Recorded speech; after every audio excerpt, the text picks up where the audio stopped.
Hoy nos metemos de lleno en una historia bastante inquietante. Nos llega desde Quito, Ecuador.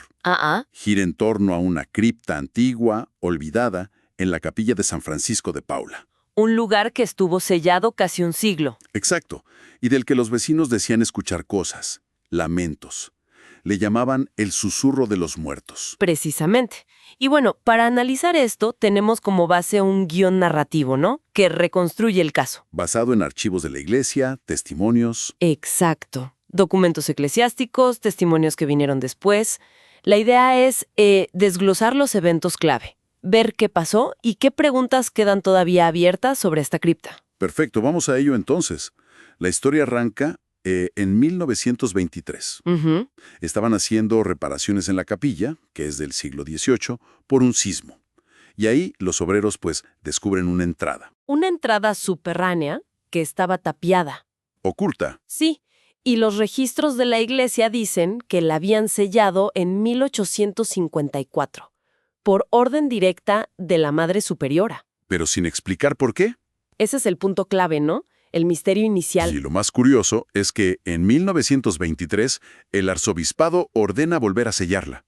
Inmediatamente. Y ahí, claro, es donde empiezan los rumores locales. La gente empieza a hablar. La falta de explicación oficial. Exacto. Se convierte en caldo de cultivo. Que si oían gemidos de noche, que si veían sombras, incluso figuras encapuchadas, dicen algunos, rondando el templo que ya estaba medio abandonado. Es el patrón típico, ¿no? El secreto genera especulación, miedo. Totalmente. El vacío se llena con la imaginación popular. Pero la cosa se pone más seria, más oscura, en 1996. Ajá. Una investigadora, Teresa Armendáriz, una historiadora, consigue acceso a un expediente.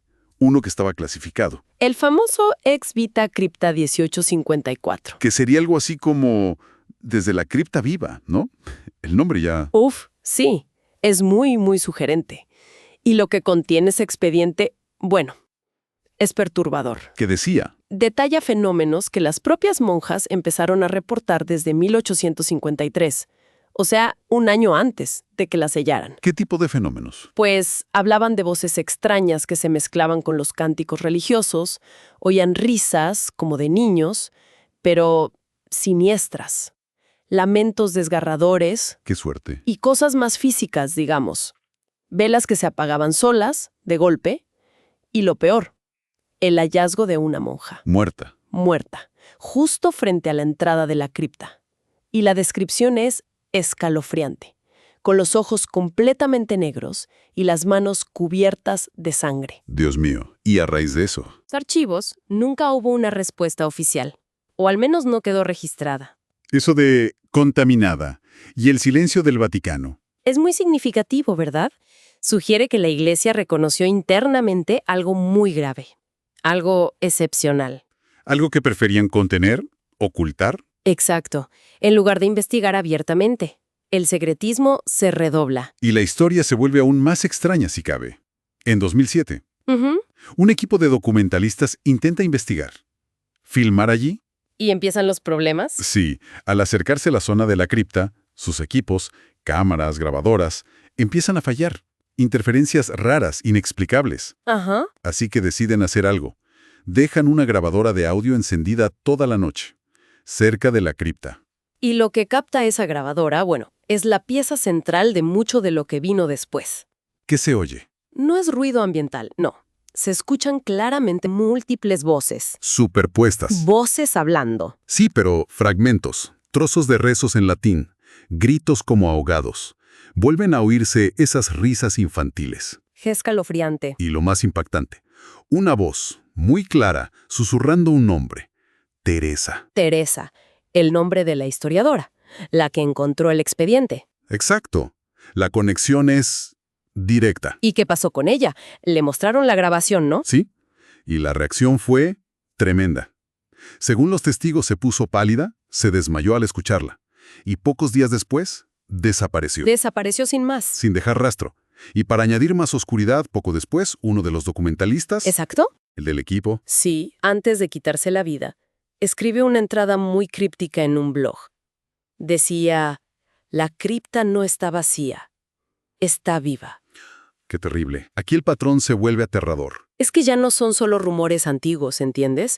Parece haber una reacción directa, hostil, contra cualquiera que investiga, que se acerca demasiado. Y el patrón sigue. Llegamos a 2019. Ujú. Un grupo, se hacían llamar arqueólogos urbanos, logra entrar clandestinamente. A la cripta ya sellada. Sí, y filtran ciertos del interior.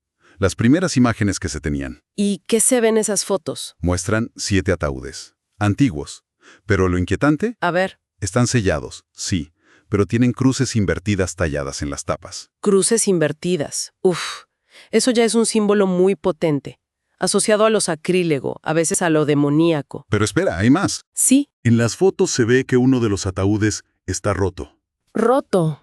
¿Cómo? pero desde adentro hacia afuera, como si algo hubiera salido. ¿Desde adentro? Eso cambia todo. Y además, en las paredes de la cripta dicen que había escrituras, como en un lenguaje antiguo que no identificaron, y un símbolo que se repetía. ¿Qué símbolo? Un círculo, rodeado de muchos ojos. ¿Un círculo con ojos? Vaya. Y me imagino que esto no terminó bien para ellos tampoco. Para nada.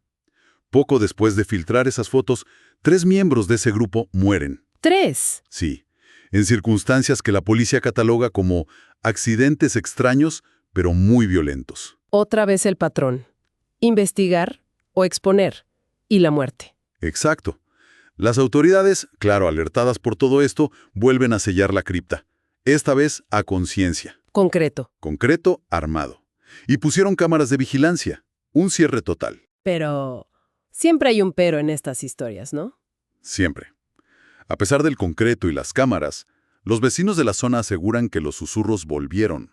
Después del sellado con concreto. Sí, como si al haberla abierto, aunque fuera por poco tiempo, Hubiera liberado algo. Algo que ya no se puede contener tan fácil.